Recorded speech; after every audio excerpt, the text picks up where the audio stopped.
Halo, selamat pagi. Assalamualaikum warahmatullahi wabarakatuh. Teman-temanku, kalian semua peserta didik. Sekarang Ibu akan perkenalkan dulu Ibu Diana Kartika Kusumawati selaku Koordinator Pendidikan Kesetaraan. Teman-teman, baik itu dari paket A, paket B, paket C, kita akan berpikir nih, sebetulnya ngapain sih saya kok mau bersekolah di sini? Di sini tuh apa? Nah, kita akan masuk pada profil yang pertama, yaitu pada sesi masa pengenalan lingkungan sekolah. Sesi yang kedua, profil pendidikan kesetaraan. Sebetulnya pendidikan kesetaraan itu apa? Nah, mari teman-teman saya ajak, saat teman-teman mau mendaftar ke sini atau teman-teman berkeinginan mau ke sekolah, aku ini mau sekolah kemana ya? Kira-kira ada sekolah nggak yang mau menerima aku, menerima saya? Saya nih ya kayak gini lah, saya pengen seperti tetangga saya, meskipun dia nggak punya, dia bekerja, tapi dia bisa bersekolah. Katanya tuh sekolahnya di kesetaraan. Kesetaraan itu kayak apa ya?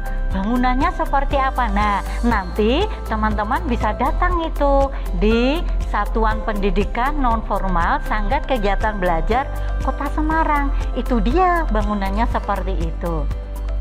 Mari, mengapa? Kok bisa ya? Saya kira-kira bisa diterima. Diterimanya tuh bagaimana? Nah, pendidikan kesetaraan itu merupakan suatu layanan dari pendidikan non-formal yang sederajat dengan pendidikan formal. Di dalamnya ada apa saja? 1. Paket A, setara SD atau MI. Kemudian yang kedua, paket B, setara SMP atau MTS. Yang ketiga, paket C, setara SMA atau MA. Pada saat paket A, maka dikasih keterampilan itu hanya untuk apa? Ya kebutuhan seseharinya, supaya mereka bisa dapat memenuhi kebutuhan sehari untuk makan, untuk berkegiatan dan selanjutnya.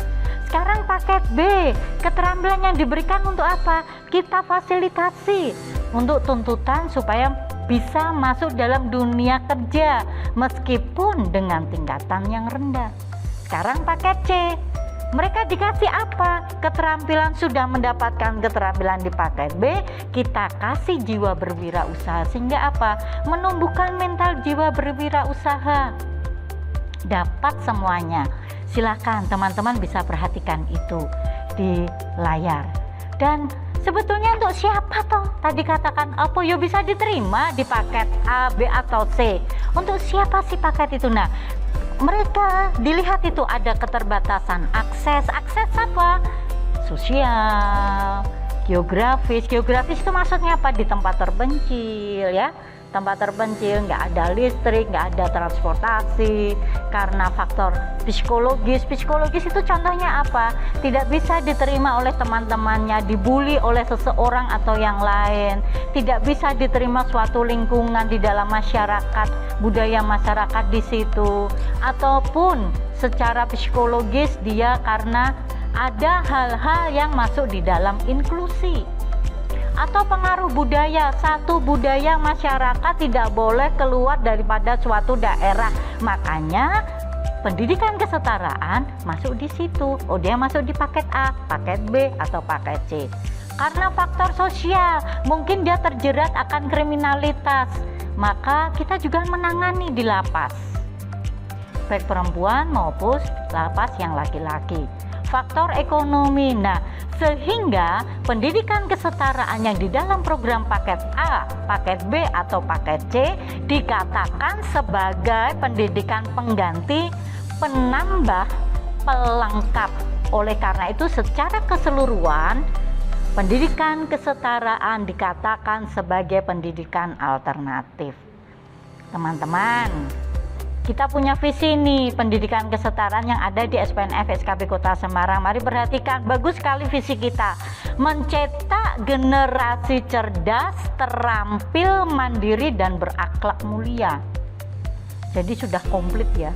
Sehingga kita memiliki misi membekali warga belajar atau peserta didik dalam bidang kemampuan akademik sehingga mereka memiliki wawasan luas yang didukung pengembangan teknologi informatika.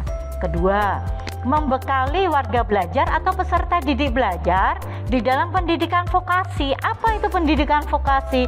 Berkaitan dengan keterampilan atau life skill. Untuk apa? Supaya mandiri pada saat apa? Di masa mendatang pada tantangan global. Teman-teman, ini kita lihat kalau paket A, kita lihat ini sekarang level atau tingkatannya. Kalau teman-teman di paket A, maka tingkat 1 itu untuk kelas 1 sampai kelas 3. Tingkat 2 untuk kelas 4 sampai kelas 6. Kemudian paket B tingkat 3 ya, setara kelas 7 sampai kelas 8. Kemudian tingkat 4 itu kelas 9. Pada saat mau menuju ke paket C, maka dia dikatakan tingkat 5 setara kelas 10 dan kelas 11. Selanjutnya tingkat 6 setara kelas 12. Nah, jangan lupa teman-teman, Ibu ingatkan sekarang, tolong semua berkas pendaftaran agar bisa disampaikan ke SKB paling lambat hari Rabu ya, tanggal 4 Agustus 2021. Mengapa? Karena data-data daripada peserta didik yang baru ini harus kita masukkan di dalam Dapodik, daftar pokok peserta didik yang untuk tingkat nasional. Di dalam paket A, silahkan bisa terlihat mata pelajaran yang nanti kalian akan tempuh. Saya minta maaf di sini mata pelajaran paket A-nya, paket A-nya belum ya. Yang ada ini adalah paket B. Oke, sudah ya teman-teman. Selanjutnya kita akan melihat jadwalnya. Perhatikan, hari Rabu tersebut kalian sudah mulai pembelajaran yang pertama di kami. Untuk sementara pembelajaran kita menggunakan WA Group. Setelah itu nanti kalian akan dikenalkan masuk sistem pembelajaran secara setara daring. Kapan akan kalian tahu setara daring itu dibicarakan? Nah, hari berikutnya pada MPLS berikutnya. Sudah tahu ya jadwalnya paket B? Saya lanjutkan sekarang untuk yang ya ini dia tutor-tutornya. Nanti kalian bisa flashback kembali, dilihat kembali. Selanjutnya mata pelajaran paket C. Peminatan kami adalah peminatan untuk ilmu-ilmu sosial. Demikian juga dengan pemberdayaannya dan keterampilan-keterampilannya. Tetapi pada saat pandemi ini, keterampilannya kita hanya satu difokuskan, yaitu komputer. Adapun jadwalnya seperti itu. Kemudian ini tutor pengampunya, oke ya. Dan nah, mengapa sekarang kita masuk di dalam pembelajaran dengan PJJ atau pembelajaran jarak jauh? Teman-teman bisa Ibu kasih tahu bahwa kita menggunakan e-modul atau modul delivery. Nah, modul ini adalah modul yang dipakai untuk belajar mandiri. Tetapi apabila teman-teman itu kesulitan, maka bisa bertanya kepada tutor-tutor pengampu tadi, baik via WA atau mungkin kalau teman-teman ingin sesekali, Bapak Ibu tutor, kami pingin Zoom nih, kami pingin webinar, kita welcome. Nanti kita fasilitasi. Nah, ini dia buku-bukunya, semua ada di Taman Bacaan Masyarakat atau kalau di formal dikatakan perpustakaan. Nah, kalian bisa pinjam. Pada saat kalian pinjam sesuai dengan tingkatan modulnya, maka kalian diminta untuk istilahnya supaya menabung, menyimpan uang 200.000, kemudian kalian akan mendapatkan buku tersebut. Kemudian buku itu kalau dikembalikan, maka uang itu akan dikembalikan kepada kalian semua. Nah, modul, ini perhatikan, ini sangat penting sekali. Kalian akan menempuh 2 semester pada setiap tingkatan ya. Semester gasal itu ada 18 minggu efektif. Di situ ada modul 1, modul 2, modul 3. Setiap modul 1 maka harus ada uji modul 1. Setiap uji modul 2, setiap modul 2 uji modul 2, kemudian modul 3 uji modul 3. Setiap uji modul ini waktunya berapa rata-rata? 6 minggu. Uji modul bisa dilakukan oleh suatu lembaga pendidikan setiap 6 minggu ataupun sebelum 6 minggu, berarti 5 minggu, pada minggu ke-6 ujian atau pada minggu ke-7 ujian. Jadi pada saat ujian modul setiap peserta didik wajib ikut, tidak boleh tidak. Karena apabila nanti tidak mengikutinya akan tidak bisa mengumpulkan secara keseluruhan nilai yang ada di semester dasar, kemudian menyebabkan kalian tidak bisa naik tingkat berikutnya atau naik kelas. Demikian halnya di semester genap. Ya, di semester genap itu ada 12 maksimal 14 minggu efektif. Di situ ada modul 4, modul 5, modul 4 nanti uji modul 4, modul 5 uji modul 5, di total rata-rata bagi 2, itulah nilai modul kalian untuk semester genap. Oke ya, paham ya?